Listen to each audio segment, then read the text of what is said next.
నమస్తే, నేను మీ రేవంత్ చలమల. సో ఈ రోజు ఒకసారి మార్కెట్ అప్డేట్ చూద్దాం. మార్కెట్లో కొన్ని మార్పులు జరిగాయి. ఈ రోజు మార్కెట్లో కొంతవరకు సెల్లింగ్ అయితే కనిపించింది. సో పెద్ద ఎత్తున సెల్లింగ్ అని చెప్పలేములేండి కానీ బట్ స్టిల్ 1% అయితే మనకు మార్కెట్లో డిప్ కనిపించింది. నిఫ్టీ 1% అండ్ సెన్సెక్స్ 1% పడ్డది. పర్టికులర్గా మిడ్ క్యాప్ సెగ్మెంట్ దాదాపుగా 1.5% వరకు కరెక్షన్ జరిగింది.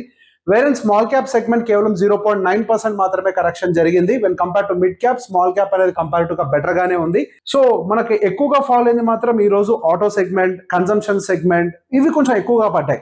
సో ఈ రోజు అసలు మనం కొంతవరకు టెక్నికల్ గా అనలైజ్ చేసే ప్రయత్నం చేద్దాం. కరెంట్ అయినటువంటి మార్కెట్ సిచ్యువేషన్ ఏంటి, సో కరెక్షన్స్ రావడానికి గల కారణాలు ఏంటి, సో మిడ్ క్యాప్ లో ఉన్నటువంటి technical levels, small cap technical levels and US markets కి సంబంధించి కూడా కొంతవరకు మనం అనలైజ్ చేసే ప్రయత్నం చేద్దాం. సో ఫస్ట్ అసలు మన మార్కెట్ ఎందుకు రికవర్ అయింది, ఆల్మోస్ట్ మనకి 22,000 లెవెల్ కి వచ్చిన తర్వాత అక్కడి నుంచి దాదాపుగా మనకి 24,000 అండ్ అబోవ్ వరకు కూడా వెళ్ళి సర్వైవ్ అయింది. బట్ ఆ తర్వాత మనకి ఇండియన్ పాకిస్తాన్ వార్ ఎస్కలేషన్, దాంతోపాటు tariff tensions, all of the sudden over night అన్ని రిలాక్స్ అయిపోవడంతో 25,000 అబోవ్ కి ఆల్ ఆఫ్ ద సడన్ మనకి నిఫ్టీ షూట్ అయిపోయింది. అంటే ఉక్కిరి బిక్కిరి అయినటువంటి సిచ్యువేషన్ నుంచి ఒక్కసారిగా వదిలేసినట్టుగా ఉండడంతో మార్కెట్ అనేది పైకి బాగా పరిగెడడం గమనించాం. సో ఇప్పుడు మార్కెట్ ఉన్నటువంటి కండిషన్ ఏంటి, ఆల్ టైమ్ హైకి వెళ్ళిందా అంటే ఇంకా అటువంటి సిచ్యువేషన్ లేదు. మనకి నిఫ్టీలో ఆల్ టైమ్ హై అని అంటే దాదాపుగా 26,300 దగ్గర ఎక్కడ ఉంది. యాజ్ ఆఫ్ నౌ టుడే మాత్రం మనకి 24,683 దగ్గర ఈ రోజు నిఫ్టీ క్లోజింగ్ అయితే వచ్చింది. ప్రీవియస్ గా చేసుకున్నటువంటి అనాలిసిస్ లో కూడా మాట్లాడుకున్నాం, 25,300 దగ్గర నుంచి కొంత రిజెక్షన్స్ వచ్చే అవకాశాలు ఉన్నాయి. దానికి గల కారణం మనకి ఫిబో రిట్రేస్మెంట్ ఒకటి అక్కడ కనిపిస్తుంది. 68% ఫిబో రిట్రేస్మెంట్ ఒకటి కనిపిస్తుంది అక్కడ. సో ఆ పాయింట్ నుంచి కొంత రిజెక్షన్స్ వచ్చే అవకాశాలు ఉన్నాయి అనుకున్నాం. యాజ్ పర్ దట్ మనం అనుకున్నట్టుగానే రిజెక్షన్స్ వచ్చాయి.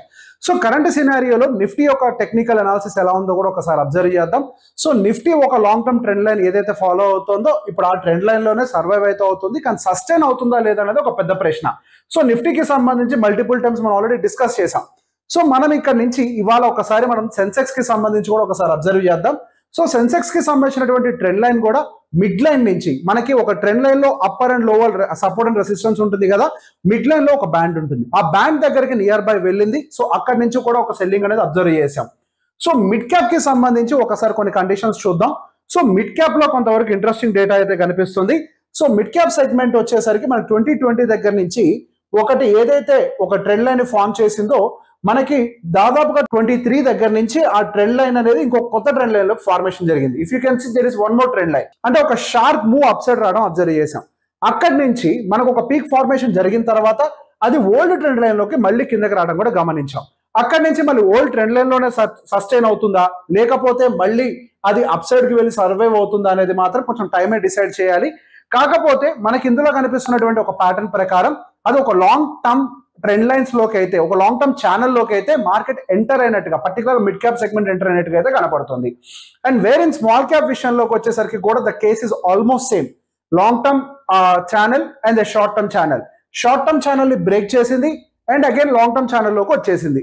ఈ రోజు దాదాపుగా రిజెక్షన్ పాయింట్ అయితే మనకి లాంగ్ టర్మ్ ట్రెండ్ లైన్ కి సంబంధించినటువంటి అప్పర్ బ్యాండ్ దగ్గర ఎగ్జాక్ట్ గా టెస్ట్ చేసి రిజెక్ట్ అవడం అయితే క్లియర్ గా అందులో అబ్జర్వ్ చేస్తున్నాం. సో పర్టికులర్ గా Nifty, Sensex and small cap and mid cap కి సంబంధించి అయితే మీకు క్లియర్ గా ఎక్స్ప్లెయిన్ చేశాను. దాంతో పాటుగా ఈ టెక్నికల్ ఇంకొకటి కూడా అబ్జర్వ్ చేయాలి మనం, యుఎస్ కి సంబంధించినటువంటి మార్కెట్స్ ఏ విధంగా ఉన్నాయి. సో యుఎస్ మార్కెట్స్ కూడా ఒకసారి అర్థం చేసుకున్న తర్వాత గ్లోబల్ గా మారుతున్నటువంటి కొన్ని ఫండమెంటల్ థింగ్స్ గురించి మాట్లాడదాం. ఈ రోజు మార్కెట్ పడడానికి గల కారణాలని చెప్పేసి రకరకాల ఈ మార్కెట్ లో ఫ్లోట్ అవుతాయి కదా, వాటి గురించి కూడా డిస్కస్ చేద్దాం. సో ఇప్పుడు మనం చూస్తుంది డౌ జోన్స్ యొక్క చార్ట్. డౌ జోన్స్ యొక్క చార్ట్ కూడా ఆల్మోస్ట్ 2020 దగ్గర నుంచి జస్ట్ లైక్ నిఫ్టీ ఒక స్ట్రాంగ్ ఛానల్ అయితే ఫామ్ అవుతుంది. అదే ఫామ్ లో డౌ జోన్స్ ఫార్మేషన్ మూవ్ అవుతూనే ఉంది, దాంతో ఎటువంటి సమస్య లేదు. So something like small cap ఇప్పుడు మనకు నాస్డాక్ లో కనపడుతుంది.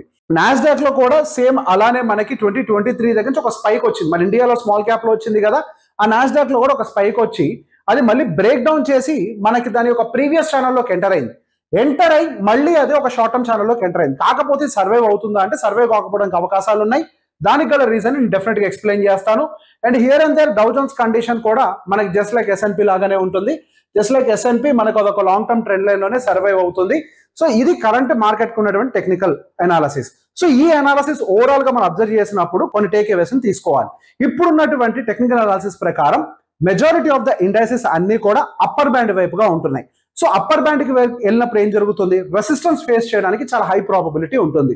అటువంటి సమయాల్లోనే ఏదైనా న్యూస్ కనుక ట్రిగ్గర్ అయింది అనుకోండి, మార్కెట్ సెల్ ఆఫ్ అవ్వడానికి కావాల్సినటువంటి రీజన్స్ అన్ని దానికి దొరికేస్తాయి అన్నమాట.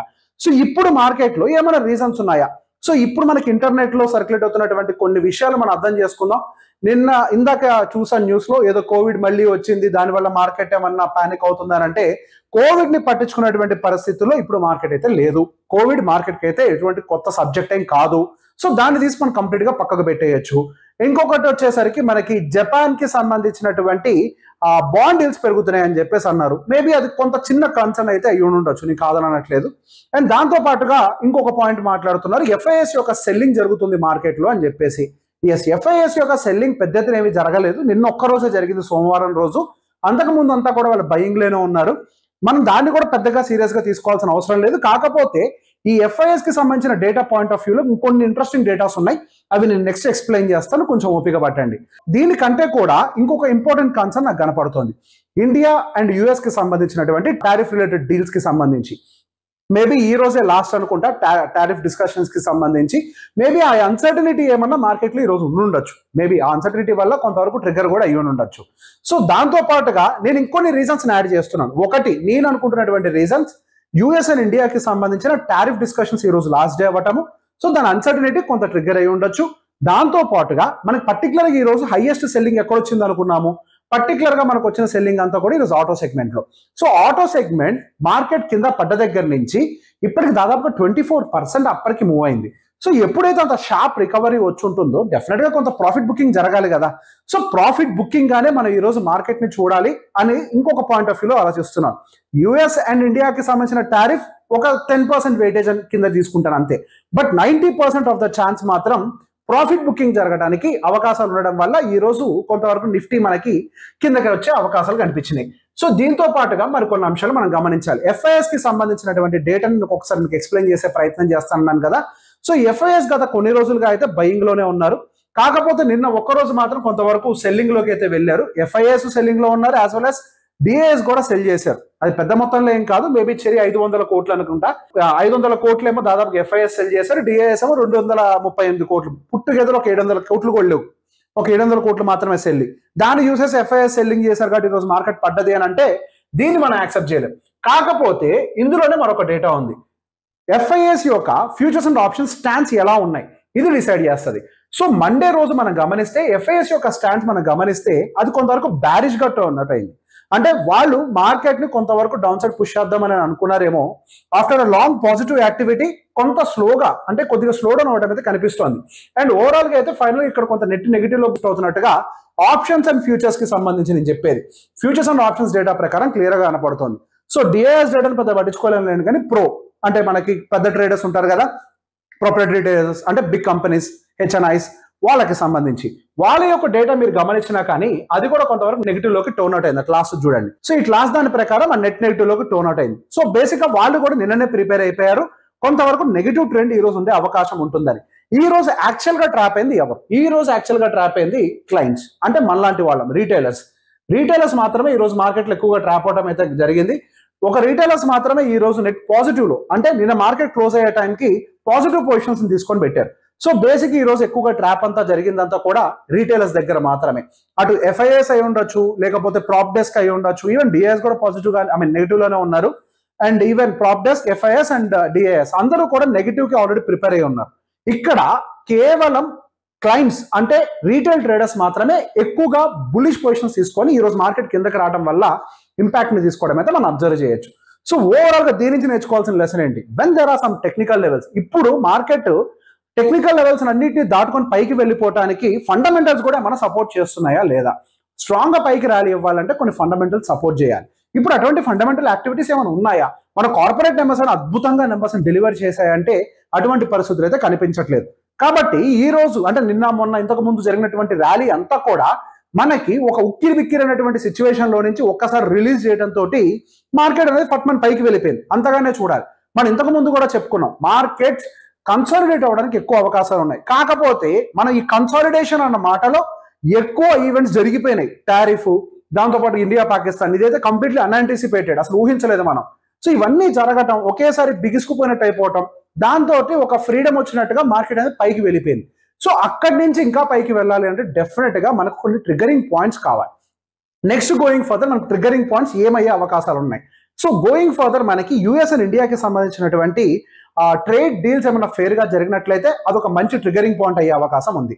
కాకపోతే అది ఎటువైపు ఉంటుందో మనకు తెలియదు. ఇప్పుడు యుఎస్ చైనా తోటి చేసేటువంటి బిహేవియర్ ని గమనించినట్లయితే ఇండియాకి పెద్ద ఎత్తున అడ్వాంటేజ్ ఇస్తుంది అని చెప్పి నేనైతే అనుకోవట్లేదు. సో మన ఇండియా మనకి నెక్స్ట్ ఇండియన్ మార్కెట్స్ పైకి ర్యాలీ అవ్వాలి అంటే మనకి సంబంధించినటువంటి కార్పొరేట్ నెంబర్స్ కొంచెం బెటర్ గా వచ్చిన తర్వాతనే మనం మంచి ర్యాలీని యాంటిసిపేట్ చేయగలుగుతాం. అప్పటి వరకు ఇన్ బిట్వీన్ మార్కెట్ ఫాస్ట్ గా మూవ్ అవుతుంది, వోలటైల్ గానే మూవ్ అవుతుంది అని యాంటిసిపేట్ చేస్తున్నాను. ఇటువంటి అప్డేట్స్ కోసం లైక్ చేయండి, షేర్ చేయండి అండ్ ఫాలో చేయండి. Thank you very much.